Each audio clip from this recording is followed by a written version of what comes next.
کشف اکرم ورحمۃ اللہ وبرکاتہ نحمده ونصلي على رسوله الكريم اما بعد اعوذ باللہ من الشیطان الرجیم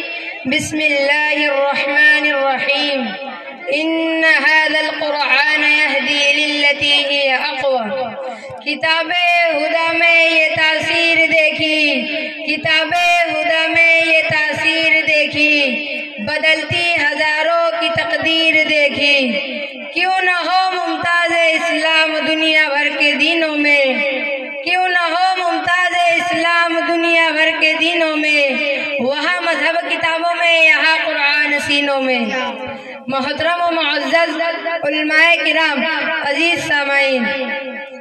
آج میری تقریر کا موضوع ہے عظمت قرآن۔ سامعین محترم، قرآن وہ عظیم کتاب ہے جس کو اللہ رب العزت نے جبرائیل امین کے ذریعے حضور اقدس صلی اللہ علیہ وسلم کے قلب اطہر پر نازل کیا۔ قرآن وہ عظیم کتاب ہے جس کی وجہ سے ہمیں دین کا شعور ملا۔ قرآن وہ عظیم کتاب ہے جس کے بارے میں اللہ رب العزت نے ارشاد فرمایا، ذالک الکتاب لا ریب فیہ، یہ وہ کتاب ہے جس میں کوئی شبہ نہیں، جس کی حفاظت کے بارے میں کہا، اِنَّا نَحْنُ نَزَّلْنَا الذِّكْرَ وَإِنَّ لَهُ لَحَافِظُونَ، ہم نے ہی اس قرآن کو اتارا ہے اور ہم ہی اس کی حفاظت کرنے والے ہیں۔ جس کی پاکی کے بارے میں فرمایا، لَا يَمَسُّهُ إِلَّا الْمُطَهَّرُونَ، اس کتاب کو پاک بن کر چھو۔ کفار کو چیلنج کرتے ہوئے فرمایا، فَأْتُوا بِسُورَةٍ مِّن مِّثْلِهِ، لا کر دکھاؤ اس جیسی ایک صورت۔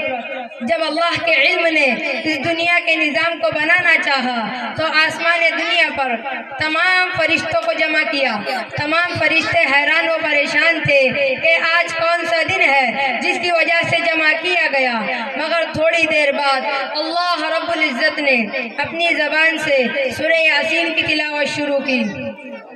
جب تلاوت ہو گئی تو فرشتوں کی زبان سے 3 جملے نکلے، اللہ کتنا مقدس ہوگا وہ نبی جس پر یہ قرآن اترے گا، اللہ کتنی مقدس ہوں گے وہ امت جس پر یہ قرآن اترے گا، اللہ کتنے مقدس ہوں گے وہ سینے جن میں یہ قرآن محفوظ ہوگا۔ تبھی تو کسی شاعر نے کیا خوب کہا ہے، کیوں نہ ہو ممتاز اسلام دنیا بھر کے دینوں میں، کیوں نہ ہو ممتاز اسلام دنیا بھر کے دینوں میں، وہاں مذہب کتابوں میں یہاں قرآن سینوں میں۔ محترم حضرات، یہ قرآن کی عظمت و رفعت ہے جسے طاغوتی قوتوں نے بھی تسلیم کیا۔ مکہ کی سرزمین پر جب قرآن کی عظمت کا ڈنکا بجا، 4 دانگ عالم میں اس کی عظمت کا بول بالا ہوا تو مشرکین کانپ اٹھے کہ تو محمد کی اپنی بنائی ہوئی کتاب ہے، لیکن میں قربان جاؤں اس مقدس متحرک کتاب پر جس نے دنیائے کفر کو بارہا چیلنج دے کر اپنی عظمت کا لوہا منوایا اور صاف صاف لفظوں میں اعلان فرمایا، قُلْ إِنِ اجْتَمَعَتِ الْإِنسُ وَالْجِنُّ عَلَىٰ أَن يَأْتُوا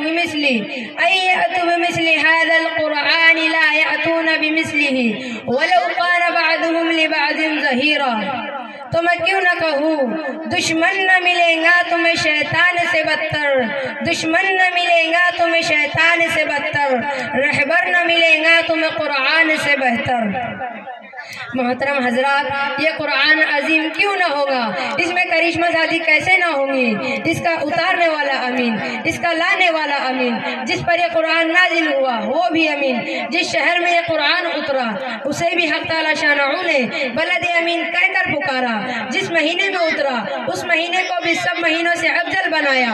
جس رات میں اترا اس رات کی عبادت کو 1000 مہینوں کی عبادت سے افضل قرار دیا۔ أنزلناه في ليلة القدر وما أدراك ما ليلة القدر ليلة القدر خير من 1000 شهر۔ سامعین حضرات، اندازہ لگائیے جو خالق خدا بندی کا کلام ہو، جبرائیل جیسے مکرم فرشتے کے ذریعے اتارا ہو، افضل المرسلین، خاتم النبیین، شفیع المذنبین محمد عربی صلی اللہ علیہ وسلم جیسی مقدس شخصیت کا انتخاب کر کے نازل کیا گیا ہو،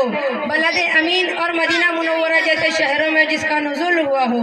رمضان کا مہینہ شب قدر کی رات میں جس کا نزول ہوا ہو، تو پھر بتلائیے اس عظمت والی کتاب سے ایسا ظاہر اور عجیب انقلاب برپا کیوں نہ ہوگا جو مشرک کو موحد، دشمن کو دوست، نافرمان کو فرما بردار، جاہل کو عالم بنا دے۔ اسی لیے اللہ تعالی نے فرمایا لو انزلنا هذا القرآن على جبل لرأيته خاشعا متصدعا من خشیت اللہ، اگر یہ قرآن پہاڑ پر نازل ہوتا تو وہ ریزہ ریزہ ہو جاتا۔ اور میرے نبی نے فرمایا ان اللہ یرفع بهذا الكتاب اقواما ويدعو به آخرین۔ عزیزان ملت، اگر ہم قرآن کی عظمت کو سمجھ جائے اور اس کا کما کہو نفاذ کے لیے کوشش شروع کر دے تو پھر سے معاشرے میں قرون اولیٰ جیسی بہادری دیکھی جا سکے۔ آخر میں اتنا کہوں گا، نہ گھبراؤ مسلمانوں، خدا کی شان باقی ہے، نہ گھبراؤ مسلمانوں، خدا کی شان باقی ہے، ابھی اسلام زندہ ہے، ابھی قرآن باقی ہے، وما علینا الا البلاغ۔ ماشاءاللہ، بہت ہی سچ کہا اس بچے نے، مسلمانوں نہ گھبراؤ، خدا کی شان باقی ہے، ابھی